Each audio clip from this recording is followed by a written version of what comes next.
কাঁচকলা, এবার সে কাঁচকলা খাবে, দেখি সে কিভাবে কাঁচকলা খায়।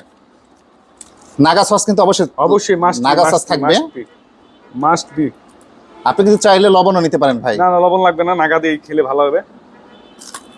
ও মাই গড, দারুণ মজা কিন্তু কাঁচকলা নাগা সস দিয়া। দর্শক আপনি চাইলেও কিন্তু এই প্রোগ্রামে অর্থাৎ ইউটিউব জার্নি প্রোগ্রামে আপনি চাইলে কিন্তু পার্টিসিপেট করতে পারেন।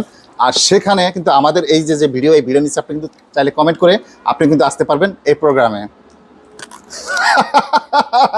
কেমন মজা, দারুণ মজা তাই না? দারুণ, এক্সিলেন্ট গাইস, পুরোটা খেয়ে ফেললো। এই পর্যন্ত আমরা আচ্ছা, এই পর্যন্ত আমরা কেউ কিন্তু এই যে রান্না করা খাবার এই গ্রামীণ চাইনিজের এত লোভনীয় সুস্বাদু খাবারগুলো স্পেশাল প্যাকেজ নিলাম একটা, এগুলা কিন্তু খাই না, এটা কিন্তু দেখলে এবার আমার পালা। আচ্ছা ঠিক আছে, দেখা যাক। মুলা চিকেন ফ্রাই, ও মাই গড, চিকেন ফ্রাই।